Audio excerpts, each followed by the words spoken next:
আজ যাচ্ছি আমরা বোলপুর একটু ভ্রমণের উদ্দেশ্যে। তো চলো তাহলে তোমাদের সাথে পুরো ব্লগটা শেয়ার করা যাক। হাই গাইস, আমার চ্যানেলে ফিরে আসার জন্য তোমাদেরকে অসংখ্য অসংখ্য ধন্যবাদ। আমি শ্রেয়া দাস আর তোমাদের সাথে চলে এসেছি একটা নতুন ব্লগ নিয়ে। গাড়ি করে বেরিয়ে পড়েছিলাম আমরা কলকাতা থেকে বোলপুরের উদ্দেশ্যে। তারপরে আমরা এক জায়গায় থেমে সেখানে ছোলে ভাটুরে ব্রেকফাস্ট করে এই সুন্দর গ্রিনারি দেখতে দেখতে চলে যাচ্ছিলাম বোলপুরের দিকে। আমরা গাড়ি করে গিয়েছিলাম কারণ আমাদের এই প্ল্যানটা খুব সাডেন একটা প্ল্যান ছিল, সেই জন্য আমাদের ট্রেনের টিকিট আমরা পাইনি। তো যেহেতু আমরা ভেবেই নিয়েছিলাম যে হ্যাঁ যাব, তাই জন্য গাড়ি করেই বেরিয়ে পড়েছিলাম। এরপরে আমরা পৌঁছে গেলাম দীর্ঘ 3.5 ঘন্টা জার্নি করার পর বোলপুরে। এই ছিল আমাদের হোটেল দ্য নাইট রিসর্ট। এইখানে আমি এন্ট্রি করছি আর তোমাদেরকে দেখাচ্ছি আমাদের রুমটা। এইখানে সামনে দেখতে পাচ্ছ ও যাচ্ছে আমাদের রুমের দিকে, আর আমাদের রুমের একদম সামনেই কিন্তু পুলটা। একটু আগে তোমরা দেখলেই, পরে আরও ভালো করে দেখাচ্ছি।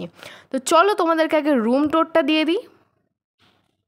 আমাদের রুমের এন্ট্রেন্স এখান থেকে, এখানে বড় পর্দা লাগানো, আর এই ঢুকে এইখানে হচ্ছে একটা ওয়াশরুম।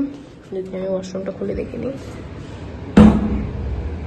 হ্যালো, এই হচ্ছে ওয়াশরুম।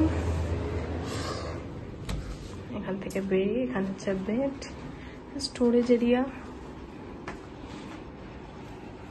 এখানে বড় একটা মিরর, আর এখানে হচ্ছে আলমারি, বাস।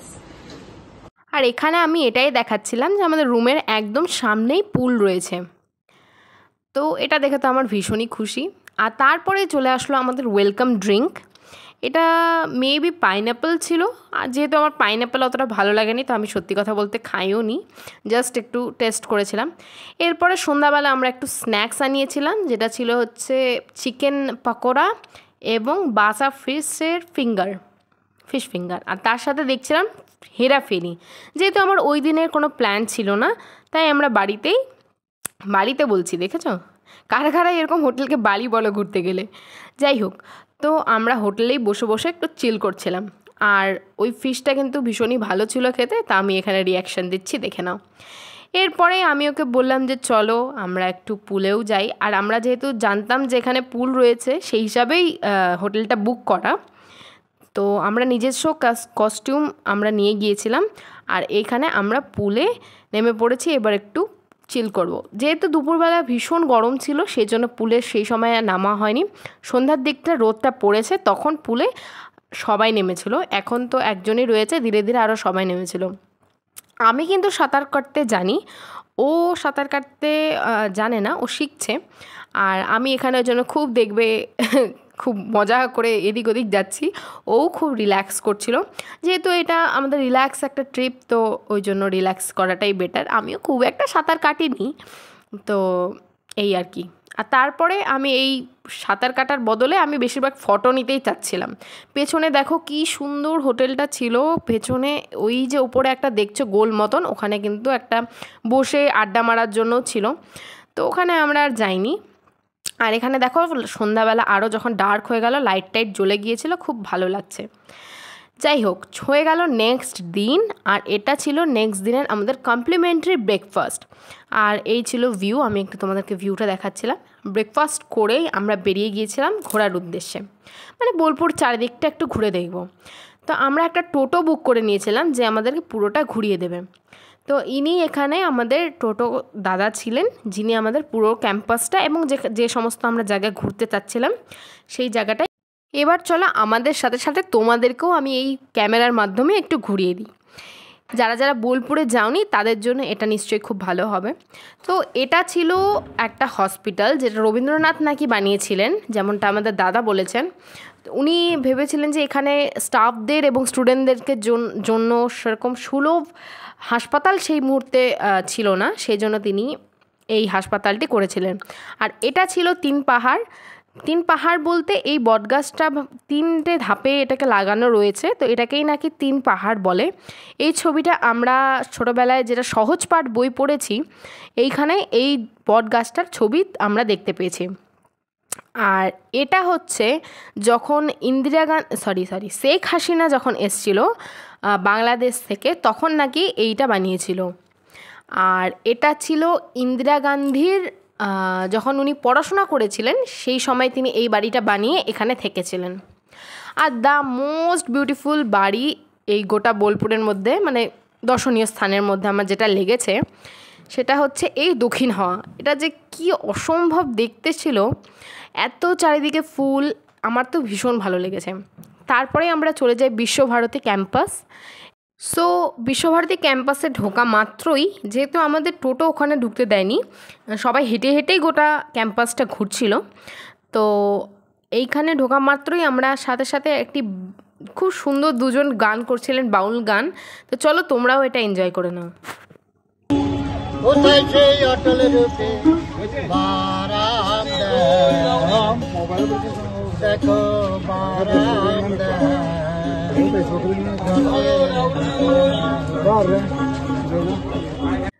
তো তোমরা তো শুনলেই, আর ভীষণই ভালো লাগছিল ওখানে দাঁড়িয়ে দাঁড়িয়ে শুনতে, কিন্তু আমাদের যেহেতু পুরোটা ঘুরে দেখতে হবে তাই জন্য ওখান থেকে চলে আসলাম।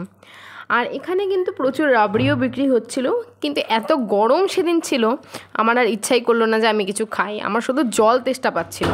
পানি দিয়ে গেছিলেন, কাচের বাড়ি, টালির ছাদ, বেলজিয়াম কাঁচ দিয়ে তৈরি। এটা বেলজিয়াম কাঁচের তৈরি, প্রত্যেক বুধবার দিন খোলা থাকে 7টায়। এটা হচ্ছে গিয়ে ছাতিমতলা, যেখানে রবীন্দ্রনাথ এসছিলেন এবং এসে এখানে ছাতিম গাছের তলায় উনি বিশ্রাম করেছিলেন। তো সেই ছাতিম গাছটা এখন নেই, ওই গাছটা মরে যাওয়ার পরে এখানে নতুন করে একটি গাছ, ছাতিম গাছই লাগানো রয়েছে। আর এখানে দেখুন আমি খুব মন দিয়ে শুনছিলাম এই জায়গা। তো এখন আমরা এসেছি সৃজনী শিল্পগ্রাম বলে। এটা হচ্ছে সৃজনী শিল্পগ্রামের এন্ট্রেন্স।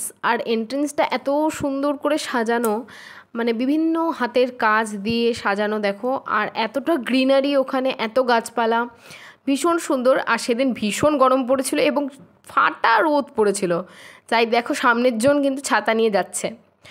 যাই হোক, এটা হচ্ছে বিভিন্ন স্ট্যাচু দিয়ে এখানে সাজানো, আরও অনেক রকম ছিল, আমরা পুরোটা দেখতে পারিনি কিন্তু, কারণ আমার ভীষণ জল তেষ্টা পাচ্ছিল।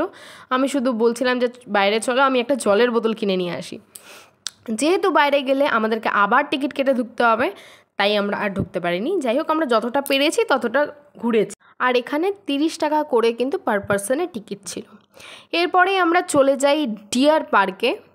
একটু পরেই তোমরা আমার গান দেখতে পারবে, তোমরা শুধু একটু ওয়েট করো। ডিয়ার পার্কে আমরা চলে যাই, সেখানেও কিন্তু কোনো টাকা লাগেনি। সেখানে আমি দেখেছিলাম যে 100 টাকা করে লেখা ছিল, কিন্তু এখন গভর্নমেন্ট ওটা ফ্রি করে দিয়েছে, শুধুমাত্র আইডি প্রুফ দরকার, তো সেটা দিলেই তুমি এন্ট্রি নিতে পারবে। ভেতরে এখন যতটা দেখা যাবে, এটা ভালো, 100 টাকার টিকিট ছিল, ওটা এখন একদমই নিচ্ছে না, শুধু আইডি প্রুফ হলেই হয়ে যাবে। তা আইডি প্রুফ একজনের হলেই হয়ে যাবে, তাহলেই হবে। আমাকে দেখছে হরিণটা, এই যে স্ট্যাচুটার কথা বলছে।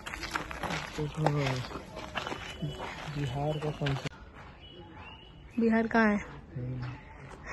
बिहार है तो यही है रहा गौर। जिए हो बिहार के लाला, जिए हो बिहार के। সো শুনতে পেলে, জিয়ে হো বিহার কে লালা আমি গান করছিলাম, যেহেতু ও বললো যে এখানে বিহারের কোনো কিছু আছে নাকি, কোনো জন্তু জানোয়ার, তা আমি ওখানে দেখতে পেলাম গৌর, আমি একটু গেয়ে নিলাম আর কি, গুনগুন করে নিলাম। যাই হোক, তো আমরা এন্ট্রি করে নিয়েছি ডিয়ার পার্কে। তো সেরকম সত্যি কথা বলতে আমরা ঘুরে দেখিনি, সামনেই ছিল অনেকগুলো হরিণ, তো আমরা ওটা দেখেই ভীষণ আনন্দ পেয়ে গেছিলাম। আর অনেকগুলো হরিণ ছিল, তার মধ্যে একটি হরিণ ছিল যার মাথায় বিশাল বড় বড় শিং, তো ওটা দেখে তো ভীষণ ভালো লাগছিলো। এই যে দেখুন ওদিকে দূরে আছে, এই হরিণটা যে কি ভালো ছিল, এটার আমরা যখন ওদিকটা আরেকটু গিয়ে ঘুরে আসছিলাম তখন ও একদম সামনে ছিল, যদিও সে তখনকার ফুটেজটা আমার কাছে নেই। তো এই ডিয়ার পার্ক দেখেই আমরা চলে গেলাম সোনাঝুরি হাটে। আর সোনাঝুরি হাটে গিয়ে আমি এমন ব্যস্ত হয়ে পড়েছিলাম শপিং করতে যে আমি ব্লগের কথা ভুলেই গিয়েছি। তো এই যে শপিং টপিং করে লাস্টে আমার মনে পড়েছে ওহো আমি তো ব্লগ করছিলাম। তো এই শপিং টপিং করে আমরা এখানে ফুটেজ নিচ্ছি। তখন টোটো দাদার জন্য, দাদা আর কাকু মিলে গুলিয়ে ফেলছি, যাই হোক টোটো দাদার জন্য অপেক্ষা করতে করতে ভাবলাম একটা ফুটেজ নিয়ে নিই। তারপর টোটো করে আমরা হোটেলে চলে গিয়েছিলাম এবং পরের দিন ট্রেন ধরে বাড়ি। তো এই ছিল আমাদের বোলপুর ব্লগ। কেমন লাগলো তোমাদের এটা লিখে জানিও। আজকের জন্য টাটা।